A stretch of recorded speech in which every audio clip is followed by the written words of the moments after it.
রাস্তা দিয়ে যখন রোয়ানা দিচ্ছে দেখে মানুষের মেষ ক্যাম্প করে গান করতেছে। কি গো তোমার শরীর দিয়ে মেষ ক্যাম্প করে গান করতেছে? আর আমার শরীর থেকে পসিনা মোবারক আমার শিশু দিতে আছে। বেটা বড় কি লেগে আছে? বেটা বড় কাছে মেয়েটার বিয়ে হইনা, রাসূলুল্লাহ আমাকে খবর হিসেবে দিচ্ছে। মহিলা কই নবী পাকের পসিনা মোবারকে এত বরকত যে নবী যে আমার ভালোবাসছে, নবী যে পসিনা মোবারকটা দিচ্ছে তা বড় হিসাবে নবীর প্রেমিক যারা ছিল এই দেশে ম্যাক্সিমাম পাগল হয়ে গেছে আমার মেয়ে তাদের ছেলে দিয়ে বিয়া করাই দিবালে। তো নবীজি সম্মান বাড়াইছে কে? আল্লাহ।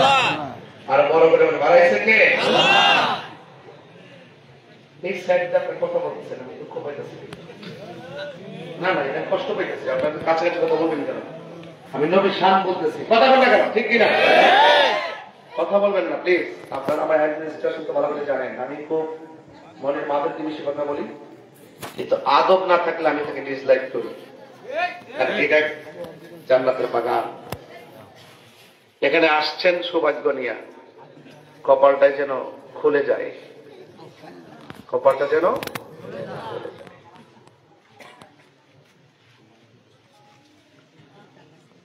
এই জন্য নবীজিকে জানের চাইতে বেশি ভালোবাসতে হবে। কেন জানেন? এই পৃথিবীর সব স্বার্থপর, হাসর মানে কেউ আপনাকে কাছেও আসবে না।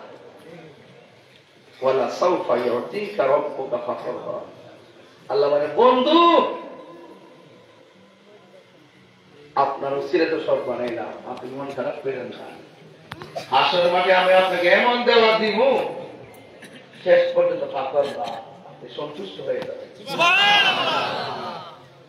আল্লাহ কিছু বাকি নাই। সব নবীদের কাজের উপরে আমার নবীজির নুরানি কদম মোবারক, আর সব ওলিদের কাজের উপরে গাউসে পাকের কদম মোবারক।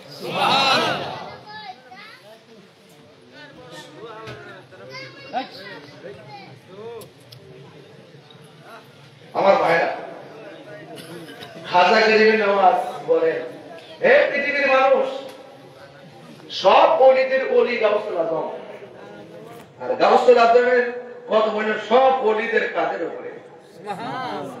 আর আমি খাজা গরিবের নামাজ বলতেছি, এই কদম যদি কাজের উপরে রাখি এটা হকাতে হইতো না, এটা আদব হইতো না।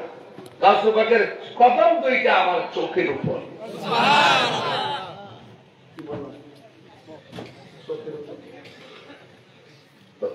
একজন ওলি যদি একজন ওলির ব্যাপারে এরকম কমেন্টস করে, আমরা যারা ওলি আল্লাহ নালায়েক আদনা গোলাম আছে, এরা আরো ওলিরা সিরা কথা বলা দরকার আছে না? এই পৃথিবীতে একটা সন্তান পেশন পায়, ফ্যানটা কি বন্ধ করে দেবো? না, ঠান্ডা লাগেনি? অন্য দিয়ে কথা রেখেছে না, সারা জীবনে আগে কমন দিচ্ছে নাটক ভাই নাকি মুসলিম ভাই বলছে বাড়িতে যাইল না খাইছে না বাড়িতে, মুসলিম ভাইকে বাড়িতে যাই না বলে আসতো আজকে তাই 12 বছর কোন দিন আইছি। তাই বোঝা গেল যে এই বিশ্বাসটা আছে ভাইয়ের বাড়ি তো একটা আছে, ওই সাজাই সুজাই রাখছে বরণ করবার লাগে। আজকে দেখতেছি যে পরিবেশটা খুব সুন্দর লাগছে। এটা আজকে না, এটা ওই যে আমার নজরি মাহফিলে শুরুর দিকে যেদিন থেকে পেশ করে রুহানি নজর এখানে হয়ে গেছে, এই জায়গা সুন্নিয়তের ক্যান্টনমেন্ট হয়ে গেছে। বলে মনে কোনো ডাব্বির গোষ্ঠী কিছু করতে এলাকা কথা ঠিক নেই। এই পৃথিবীতে একটা সন্তান মার পেটে থেকে মার জিজ্ঞেস করে আম্মা কেমন আছে?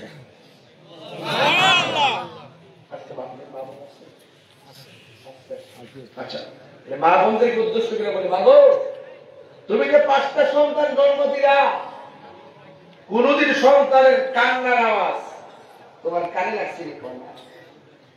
লাফ ইদে দিচ্ছে এটা খাবাইছে, তোমার পাইছে তো কোনদিন তোমার সন্তান কইছে মা কোন সময় খাইবেন?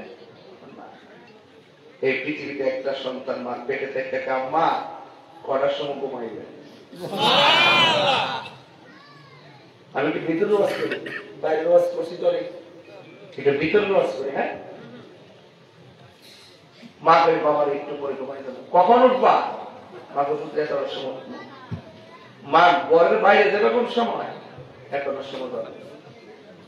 সন্তান মার সঙ্গে কথা কয়, মা কানে শুনে, আবার মা কথা কয়, সন্তান পেটে থেকে শুনে।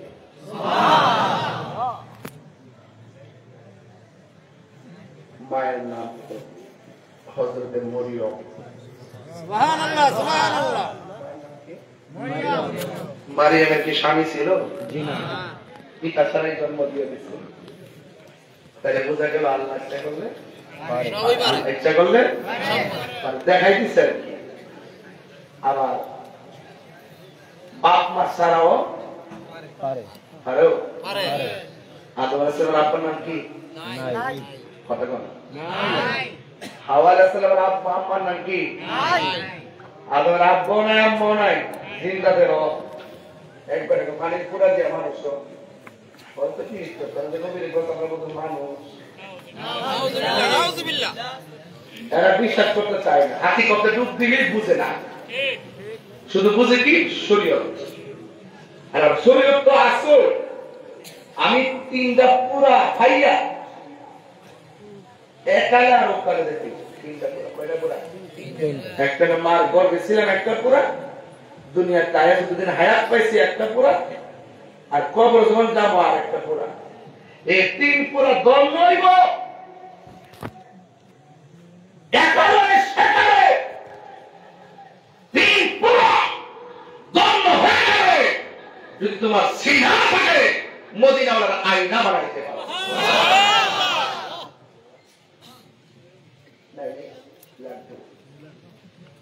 শেষ। আমি প্রায় মাহফিলে কইতাম মসজিদের নামটি ধরো, নিজের ঈমান ওজন করো, বিসমিল্লাহকে চাপা রাখো হৃৎপিণ্ডের ভিতরে। মসজিদ নামটি পরম ধন, করো তুমি তার সাধন। 3 পুরাতর জন্ম হবে এই কোলে সেই কোলে। 3 পুরাতন হইব এই কোলে সেই কোলে। ববের মায়াই পইরা বাজান যাই কি পাওয়া তারে, ওর সাথে সাথে মন মহাজন, সাথে সাথে মন মহাজন, কি না হইতো পারে চলো দয়ালের দরবারে। আর বড় করে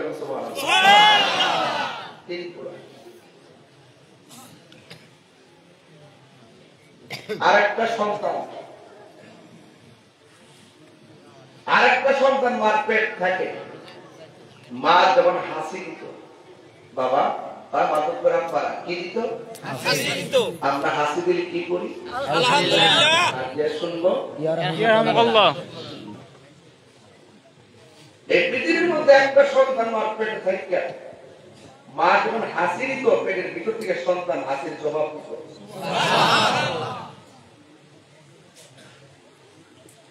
মায়ের নামটা কি? উম্মুল খায়ের ফাতেমা সানি। উম্মুল খায়ের ফাতেমা সানি। আর সন্তানটার নাম কি? আব্দুল কাদের জিলানী। আপনার কোন তরিকা হয়েছে না? সাধারণ জিনিসটা কি? চোখের পানিতে তাহাজ্জুদের নামাজ পড়া মোরাকাবায় বৈশা 2টা চোখের পানি যদি ফালাই দিতে পারো, আপনি বান্দা থেকে বন্ধু হয়ে যাবেন। সুবহানাল্লাহ।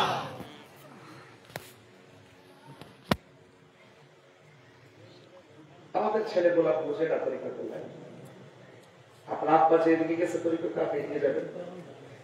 এই দেশে 53 বছর পুরো প্রমাণ হয়েছে একমাত্র শান্তিপ্রিয় দল আহলুস সুন্নাত ওয়াল জামাত। আমরা প্রমাণ করছি।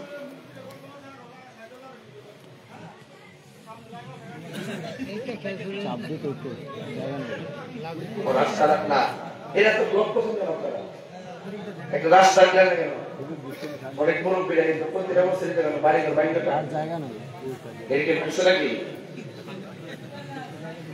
আচ্ছা একটি আপনার দোকানে তো অনেক টাকা দেখেছি টাকা খাত বসবাস আপনারা ব্যাংকের ভিতরে আর কেউ ঢুকছেন না, তবে আমি একটা জায়গা করতে পারি যেহেতু হালকা শীত পড়ছে আপনার দয়া করে সামনে আসে কষ্ট করে, কারণ আপনার বাড়িতে লগে নিও ডাক্তার হয়ে গেছেন একবার আহাল দাম দিয়ে লগ করলে সুবিধা নাও মুরব্বীরা বয়ে থেকে লই নেন না তোলা মাটি লড়বে একটু সামনে সামনে আসেন আসেন আসেন একটু মেহরবানি জিকির হইতো ইনশাআল্লাহ কা বাইরে নিরালাই গনবি বাইরে নিরালাই বাইরে নিরালাই গনবি বাইরে নিরালাই দুই কদমে চুমু খাবো দুই কদমে চুমু খাবো চরণে ধুলি মাখিব গায় বাইরে নিরালাই গনবি বাইরে নিরালাই বাইরে নিরালাই গনবি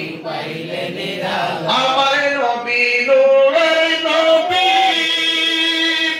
আমার নবী জিন্দা নবী বলো না আমার নবী নূরের নবী আমার নবী জিন্দা নবী দয়া করে তাই গো নবী মরণের বেলায় বলো না দয়া করে তাই গো নবী মরণের বেলায় পাইলে নিরালাই গো নবী পাইলে নিরালাই পাইলে নিরালাই গো নবী পাইলে নিরালাই কঠিন হাসরের দিনে কে করবে নবী বিনে কঠিন হাসরের দিনে কে করবে নবী বিনে ওরে দয়া করে তাই গো নবী হাসরের বেলায় বলো না দয়া করে তাই গো নবী হাসরের বেলায়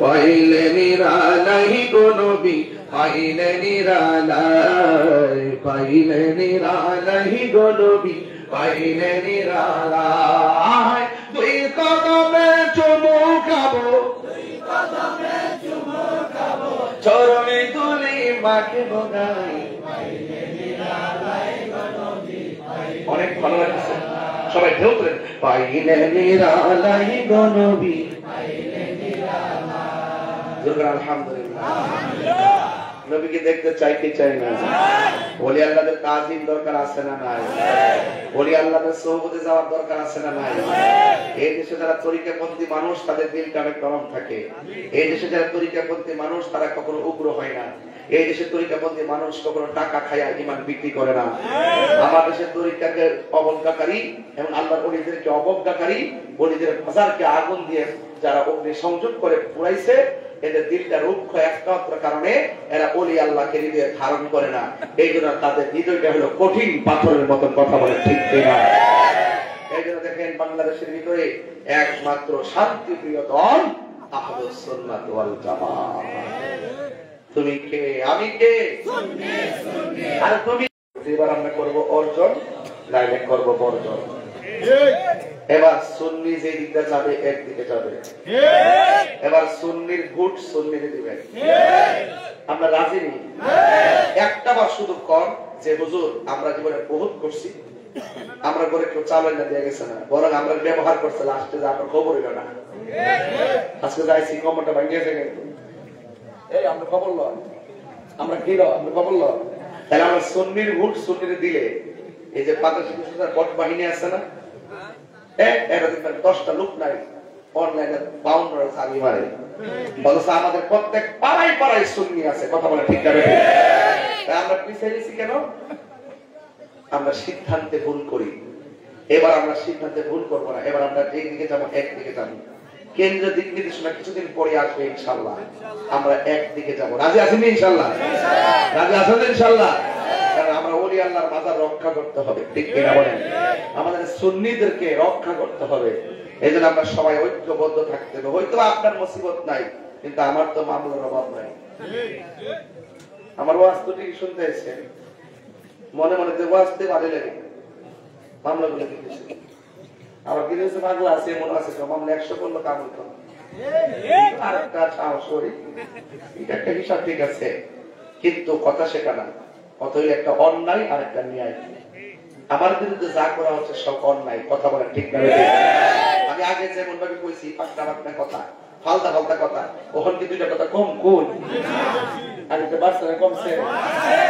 এরা মনে করছে আমি দালাল বলে, আমি দালাল না। তোরা লোক ভিতরে থেকে চা খাইছ, টুল বিস্কুট খাইছ, এখন বলতে গেলে বাইরে তো তার কি কথা ঠিক না? বেটে কফি খাইতেছে, চা খাইতেছে, টুল বিস্কুট খাইতেছে, খাই এখন আমরা এমন একটা দল করি, আমরা যদি একটা ভোট দেন 18 কোটি মানুষ নামাজ পড়ে, যে সোয়াব আপনার আমল নামে ওই সোয়াব দেওয়া হইব। এটার নাম হলো ধর্ম ব্যবসা। এটার নাম কি?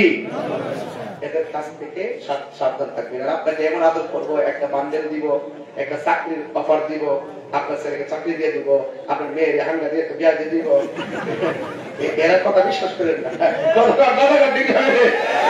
এর কথা বিশ্বাস করা যাবে?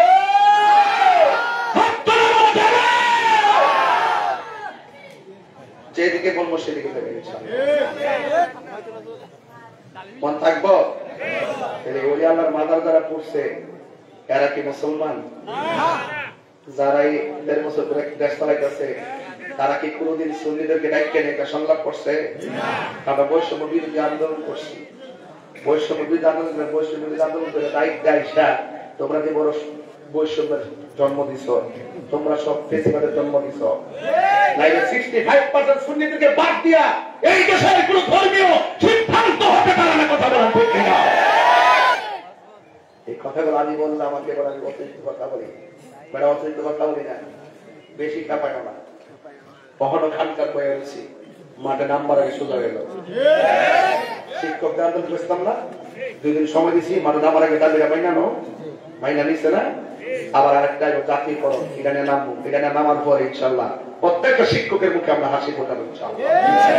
তার একটা শিক্ষকের সাথে তার সন্তানগুলোর সম্পর্ক, একটা শিক্ষক কিভাবে মানবতার জীবন যাপন করে মাত্র 10,000, 5,000, 8,000, 12,000, 22,000 বেতন পায়, এটা আমি দেখছি যে আমি শিক্ষকের সন্তান ছিলাম। কথা বলা ঠিক না?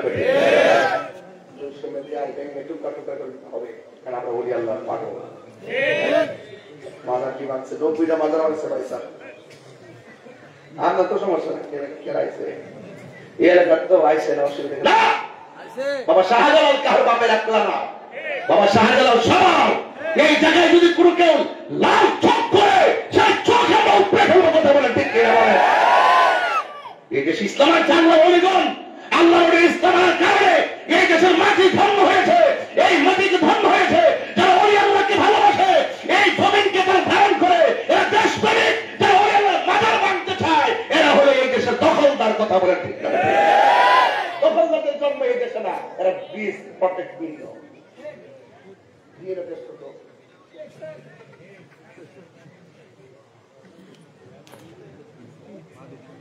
আপনার মনে একটু কষ্ট পেতেছেন যে হুজুরতে গরম কিনলে কেন?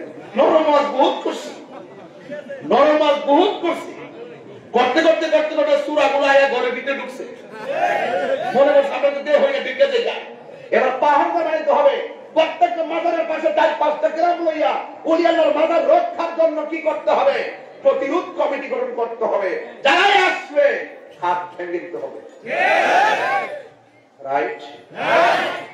তবে মাজারকে সুরক্ষার দায়িত্ব মাজার কমিটির। আপনার দরবার রক্ষা করার দায়িত্ব আপনার। আপনার মাজার এইভাবে চালাবেন যেন অসামাজিক কাজ না হয়। বলে আল্লাহ দরবার এমনভাবে চালাবেন যেন অসামাজিক কাজ না হয়। আর আপনারা এমন ভাবে চলবেন যে এই কথাগুলো নবীর বিরুদ্ধে না যায়, নবীর বিরুদ্ধে না যায়। আপনি যদি নবীর বিরুদ্ধে কথা বলেন, নবীর বিরুদ্ধে যায় আপনার কথা, আপনার কর্ম যদি ইসলামের সাথে সাংঘর্ষিক হয়, তাহলে আমরা দরবারের বিরুদ্ধে করি না, কিন্তু আপনার বিরুদ্ধে করি। রাইট?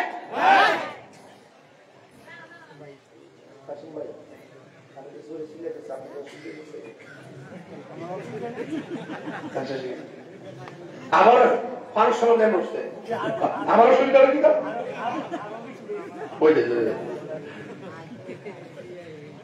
ভাই? এই মাকে কবার আইসি, কতবার এসে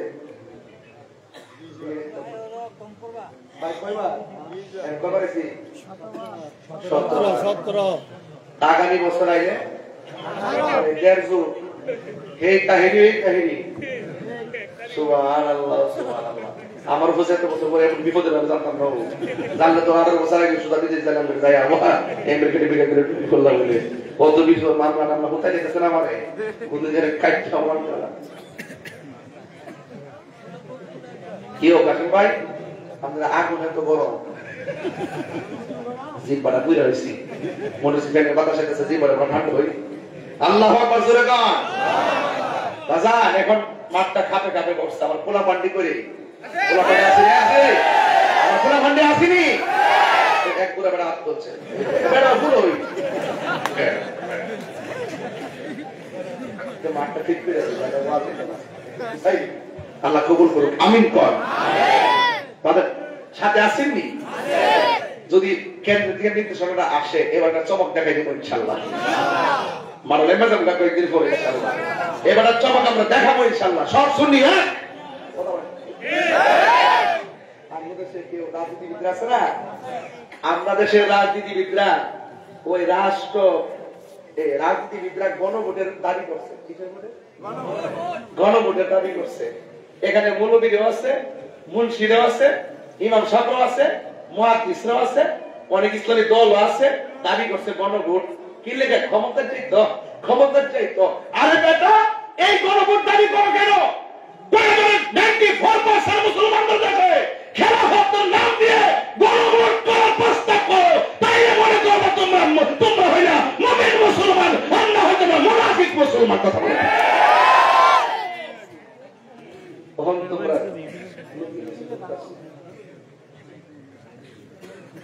আল্লাহু আকবার ঠিক কিনা বলেন? সারা জীবন কাদিয়ানির বিরুদ্ধে কথা কও ইস্তেহাদমা দিছে লেখসনাইয়ের মধ্যে যে আমরা ক্ষমতায় আসলে কাদিয়ানি মুসলমান ঘোষণা করুন কাদিয়ানিরা কাফের যারা একটা সাহস পাওয়া গেলে তাহলে বোঝা যায় তোমরা ইসলামের ব্যবহার করছো জাস্ট উত্তেজনা পরিবেশ সৃষ্টি করবার লাগে। এখন যখন তোমরা সামনে চেয়ার দেখতেছো আর বান্ডেল দেখতেছো তখন তোমরা যেইভাবে মডারেট ইসলাম বলে কি চাই না মডারেট ইসলামের গোষ্ঠী আমরা এই মডারেট ইসলাম আমরা চাই না আমরা বদিনার ইসলাম চাই। ধর্মের জায়গায় হ্যাঁ রাজনীতির কথা রাজ্যের ভাষায় কথা বলো যে রাজনীতির কথাগুলো আমাদের ধর্মের সঙ্গে সাংঘর্ষিক হবে যারাই বলবে আমরা তার বাংলা জবাব দেওয়ার জন্য প্রস্তুত আছি। কথা বলেন ঠিক কিনা বলেন?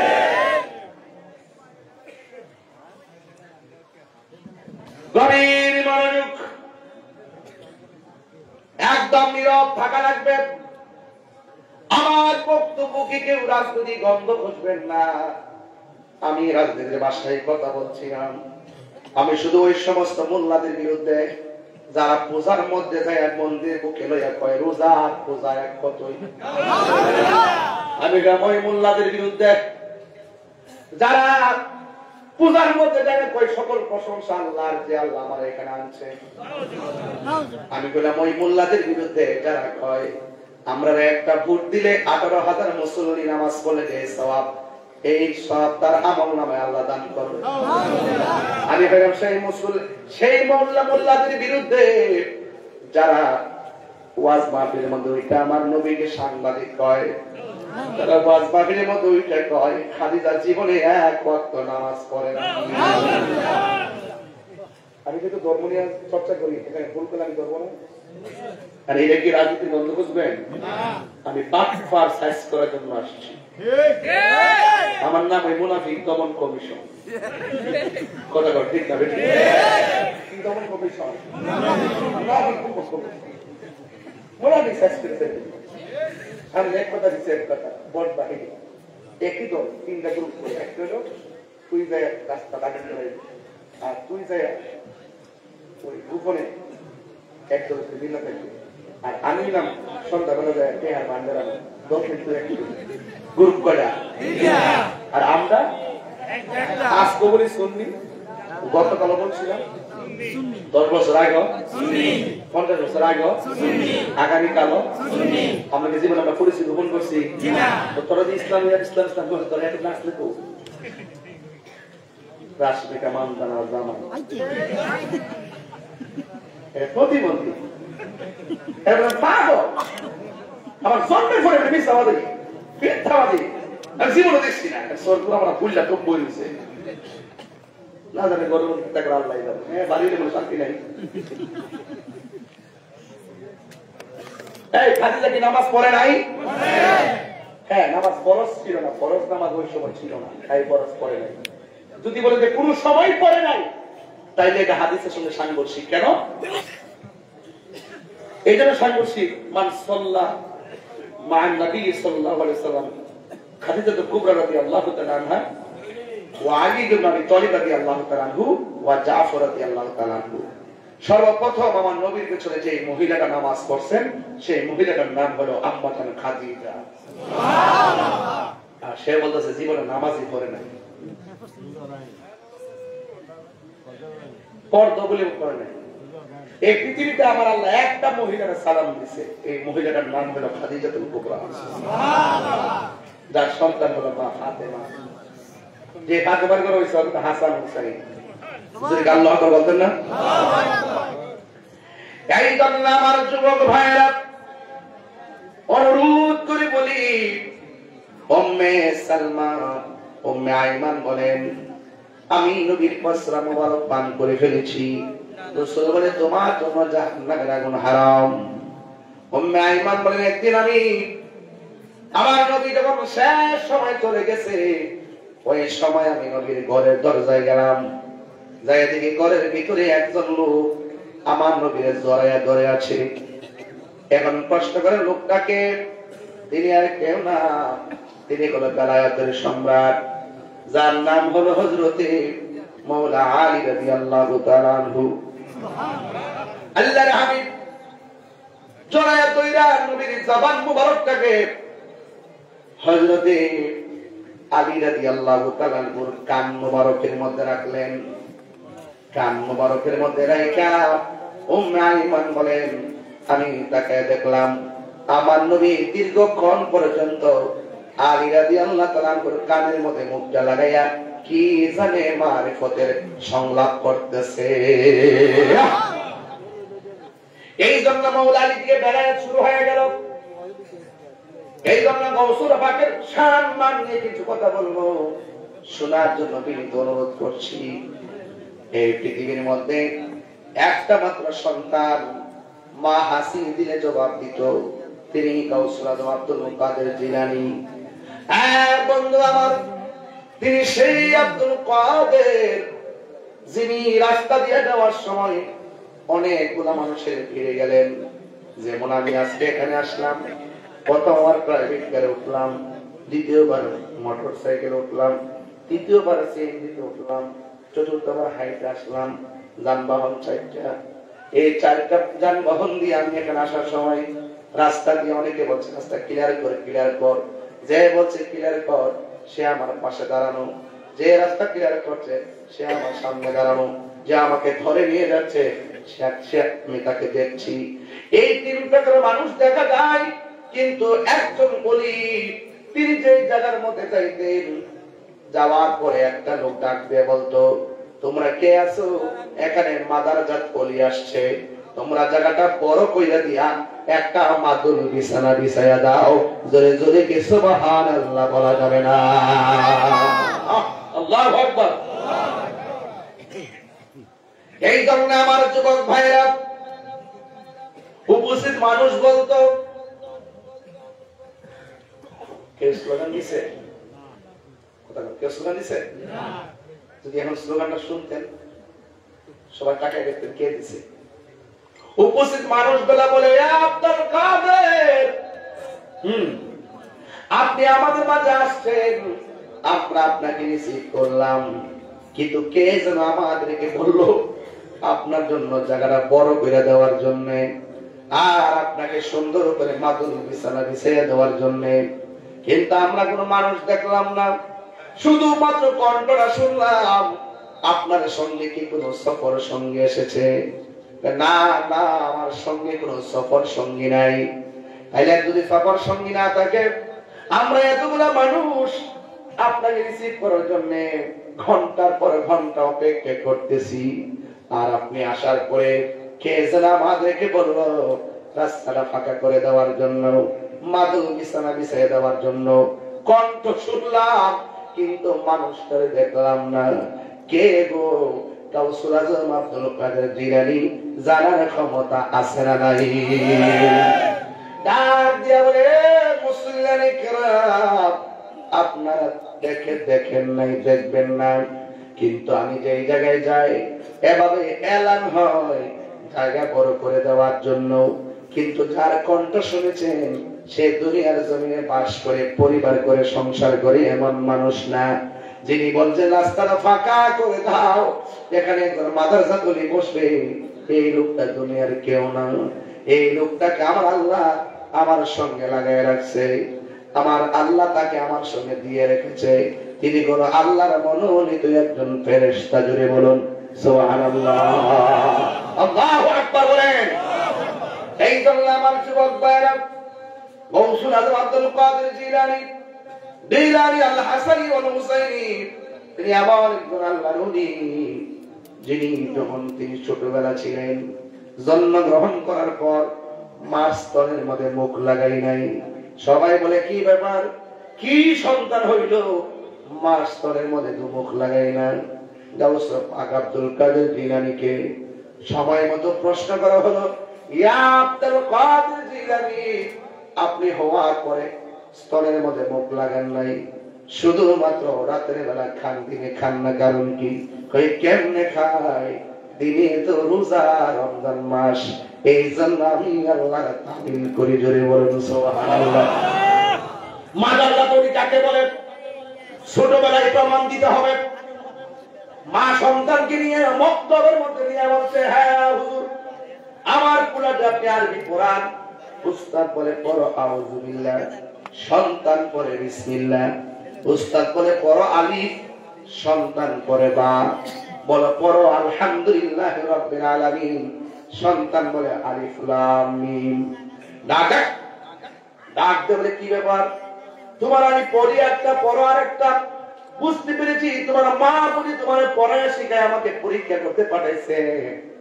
হুজুর বেশি কথা কইেন না, আমার মা আমাকে পড়াইয়া পাঠাই নাই, বরং আমি মার কাছ থেকে শিখছি। এবার সন্তানকে লইয়া মা দরদির কাছে চলে গেছে।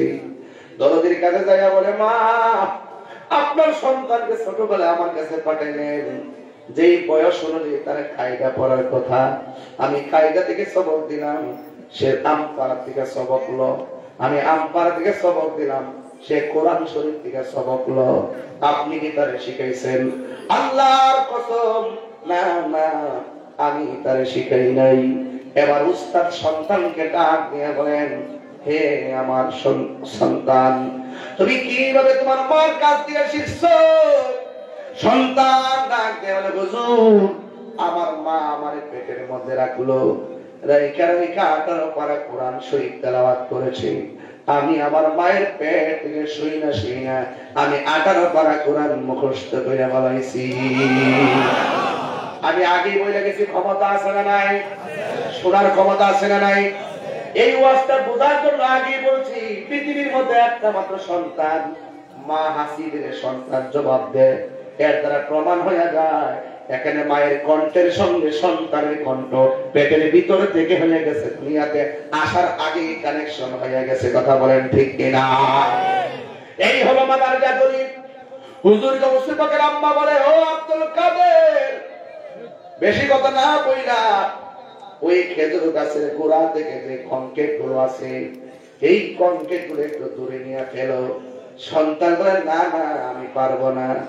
মা ডাক দিয়া বলে, বাবা রে, আমি তোমার 10 মাস 10 দিন গর্ভে ধারণ করেছি, আর আমি মা তোমাকে অর্ডার করেছি, আর তুমি সাথে সাথে কেমনে না করলাম? এবার সন্তান মার ডাক দিয়া বলে, আম্মা, আপনি কি শুধুমাত্র আমার জন্য কষ্ট করেছেন? আমি কি আপনার জন্য কম কষ্ট করছি নাকি? মা ডাক দিয়া বলে, আমার কথা হচ্ছে,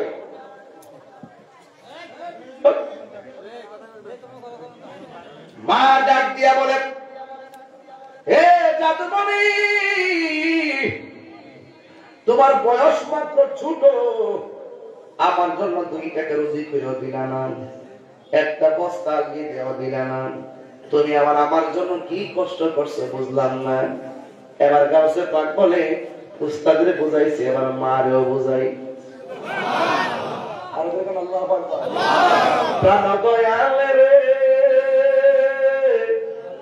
গৃহস্থেরা দলে দলে হাঁস মুরগি কতই পালে, সন্ধ্যা হলে ডাক দিয়া লয় ঘরে। যার যত পালিত ছিল সকলে তো ঘরে নিল, আমি একা রইলাম অন্ধকারে। প্রাণ দয়াল রে সন্ধ্যা হইল ডাকি দিলেন না মোরে। হাঁস আসেনিও? পুষ্করি আসেনি? হাঁস যখন পুষ্করিতে যায়, সন্ধ্যাবেলা যখন হাঁস করে ফিরে না আসে, হাঁসের মালিক সোজা চলে যায় পুকুর ঘাটে, যায় ডাক দে সুই সুই করে ডাক দে। হাঁস আস্তে আস্তে কিনারে ভিড়ে। হাঁসের প্রতি মালিকের কত মায়া, অথচ এর চাইতে কঠিন কঠিন মায়া হলো আমার আল্লাহ। বান্দার প্রতি আল্লাহর কোটি গুণ মায়া।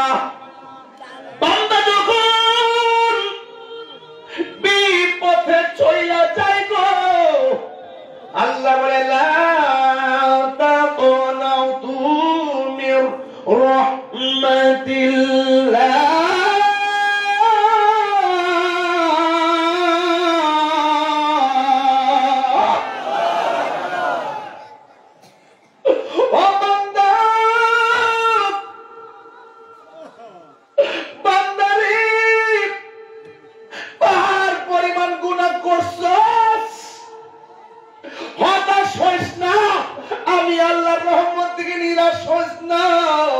আমি আল্লাহর অনেকগুলা নাম, একটা নাম হলো রহমান, আরেকটা নাম হলো গাফফার।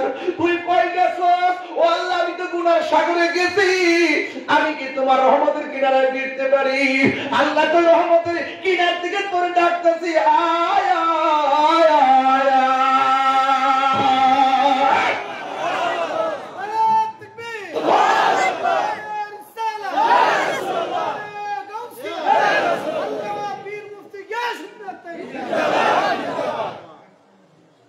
প্রাণ দয়াল রে আর পরীক্ষার সময় নাই, করজোরে ক্ষমা চাই।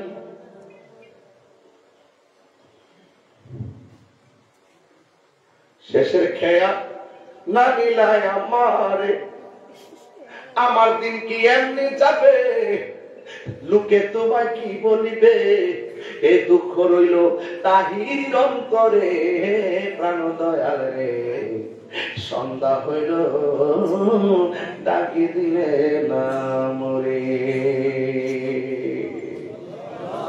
আমার মরণে কতদিন বাকি আমি জানি না গো আল্লাহ। আমার যুবক ভাইরা চিন্তা করেন কি, আমার মরণের কতদিন বাকি আমি জানিলাম না গো আল্লাহ। কতদিন বাকি আর আজরাইল আসিয়া যখন হস্তে দিবা ধরি, আজরাইল আসিয়া যখন হস্তে দিবা ধরি, তখন আমার মনাবাই করবালো কালো কি আমি জানিলাম না গো আল্লাহ। কতদিন বাকি আমার মরণে, কতদিন বাকি আমি জানিলাম না গো আল্লাহ। দিন বাকি আর 40 দিনের আগে ভাইরে মতের নিশানি। এই আপনি 40 দিন আগে বুঝবেন যে আপনার যে মরণায় করতেছে। 40 দিনের আগে কয়েকটা সংকেত আছে, এই সংকেত গুলো দেখলে বুঝবেন যে মরণ আপনার কাছে এসে করতেছে।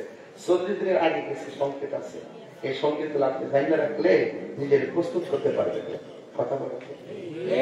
আরে 40 দিনের আগে বাইরে মতে নিশানি, দ্বন্দ্ব দেখা ইরানি বচকে দিয়াই আন্ধি আমি জানিলাম। ও আল্লাহ মরণের কতদিন বাকি আমার মরণের, কতদিন বাকি আমি আল্লাহ গো ও আল্লাহ মরণের কত দিন বাকি আমার মরণের কত দিন বাকি আমি জানিলাম না গো আল্লাহ কত দিন বাকি জোরে জোরে কি আল্লাহু আকবার বলা যাবে না এ আমার দাড়ি পাকনাওয়ালা বাবা নিঃশ্বাসের কোন বিশ্বাস নাই এবার মা বলে পুত্রে তুই আমার লাগে কি কষ্ট করছিস বলে আম্মা